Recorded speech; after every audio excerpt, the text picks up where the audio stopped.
السلام علیکم۔ آج لا ایشوز کے حوالے سے ہمارا بہت اہم ٹاپک ہے والدین کا حق نفقہ۔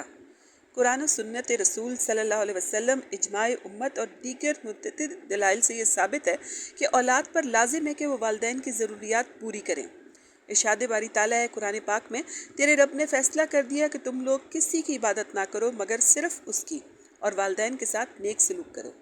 احسان کی بلا شبہ صورت یہ بھی ہے کہ والدین کی مالی ضروریات پوری کی جائیں اور انہیں بے آسرا نہ چھوڑا جائے۔ علامہ کاسانی نے بدائع ثنائے میں قرآن پاک کی آیت یہ کہ میرا شکر ادا کرو اور والدین کا کی وضاحت کرتے ہوئے لکھتے ہیں، یعنی والدین کا شکریہ یہ ہے کہ ان کی خدمات کا انہیں بدلہ دیا جائے۔ اللہ تعالیٰ نے اولاد کو حکم دیا ہے کہ ماں باپ نے جو اچھائی، شفقت و محبت، تربیت، کفالت اور نگہداشت کی ہے، اس کا کچھ تو بدلہ اولاد دے، کیونکہ تمام احسانات کا بدلہ چکانا تو ممکن ہی نہیں۔ جب والدین اپنی ضرورت پوری کرنے سے قاصر ہوں اور حاجت اور ضرورت کے اس موقع پر ان کا خیال رکھنا اور ان کے اخراجات برداشت کرنا اس احسان کا شکر ہی تو ہے اور یہ واجب ہے۔ بدائع ثنائے سورہ لقمان میں تو کافر والدین کے ساتھ بھی حسن سلوک کی تاکید کی گئی ہے۔ سورہ لقمان کی آیت نمبر 14 میں ارشاد باری تعالیٰ ہے، سورہ لقمان 31:14، اور دنیا میں ان کے والدین کے ساتھ معروف اچھا طریقہ اختیار کرو۔ یہ آیت مبارکہ کافر والدین کے بارے میں نازل ہوئی تھی اور بدائع ثنایا میں درج ہے کہ یہ حکم کافر والدین کے بارے میں ہے۔ مسلمان والدین حسن سلوک کے زیادہ حقدار ہیں اور بوقت ضرورت ان پر خرچ کرنا سب سے بڑی نیکی ہے۔ اسی طرح اس آیت انہیں اف تک نہ کہو، نہ انہیں جھڑک کر جواب دو، بلکہ ان سے احترام کے ساتھ بات کرو۔ اس منجہ بالا آیت مبارکہ کے مفہوم سے والدین کے نفقے کا وجوب ثابت ہوتا ہے۔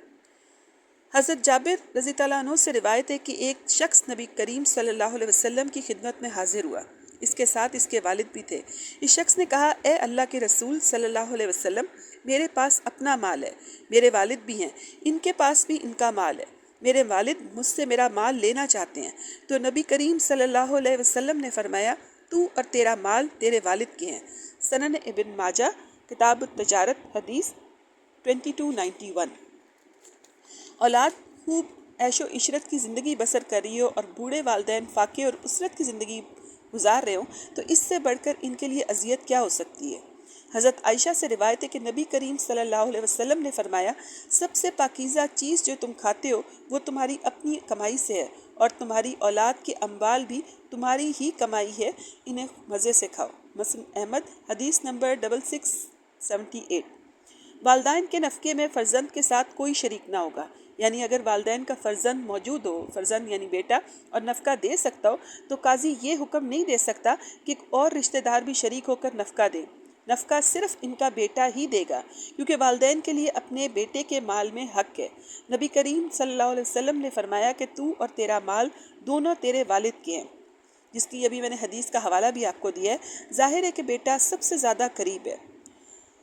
ایک اور روایت میں ہے کہ محتاج والدین کے واسطے نفقے کا استحقاق ان کے لڑکوں اور لڑکیوں کے دونوں پر برابر ہے، کیونکہ سبب قرابت لڑکوں اور لڑکیوں دونوں میں شامل ہے۔ امام سرخی نے شرح کافی میں امام ابو حنیفہ سے روایت کی کہ میراث کی طرح 2 لڑکے کا اور 1 لڑکی کا حصہ ہوگا۔ فقہ نے اولاد پر والدین کے نفقے کے واجب ہونے کی شرائط رکھی ہیں۔ پہلی شرط یہ ہے کہ والدین محتاج ہوں۔ دوسری شرط یہ ہے کہ اولاد کے پاس ضرورت سے زیادہ مال ہو، یعنی اگر والدین محتاج ہوں اور اولاد کے پاس مال ہو تو پھر یہ فرض ہو جاتا ہے کہ اولاد اپنے ماں باپ کی کفالت کرے۔